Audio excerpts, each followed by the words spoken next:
So Craig, Hello. how are you going again? I'm all right, mate, yeah. Not too bad today. I'm trying to get my head around this carbon neutrality, net zero, trying to understand it.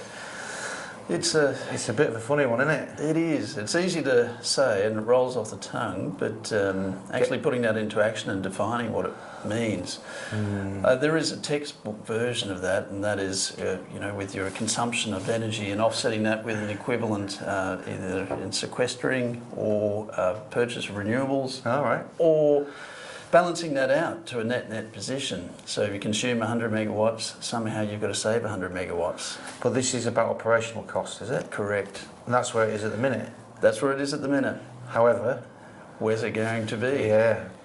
Well, when we look at the carbon neutrality, what does it include? Well, at the minute, as I understand it, it's about making sure that your energy use is as carbon neutral as it can be. Yes. However, it's going towards, as I see, how you build it, how you dispose of it, and what you do over the full life of a building.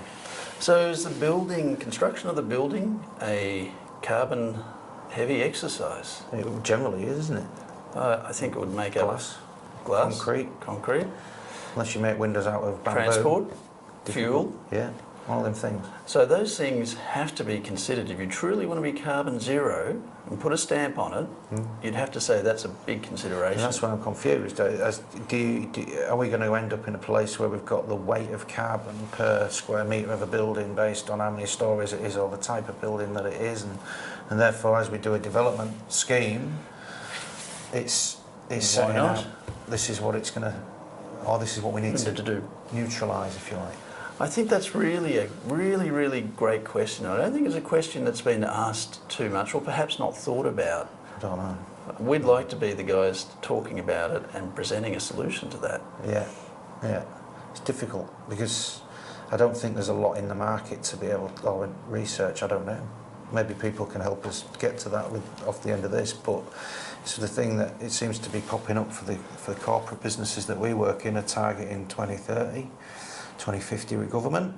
Okay, that's great, but is it just the operational piece, which through the neighbours and the stuff that you do is fairly straightforward when it comes to constructing new and demolishing old? We talk a lot about the life cycle of equipment. Yeah. You're tracking those assets in the buildings. Yeah. What about the buildings themselves? What's their life cycle? Some statistics were put to me earlier about it, saying that the building services, which is using the energy, could be 80% of the carbon footprint of any refurb.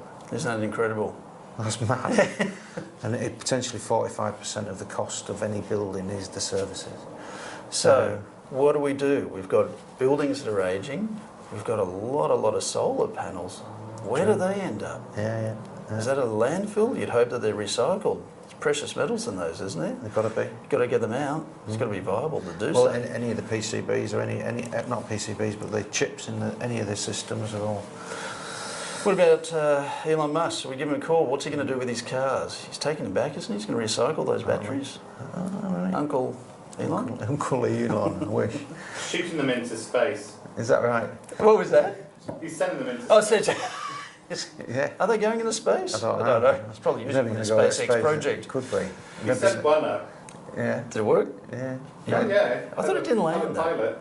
It's floating around the Earth. Oh, is that right? Yeah, unmanned. Okay, poor Jim. Don't need any power. How does he power it? Anyway.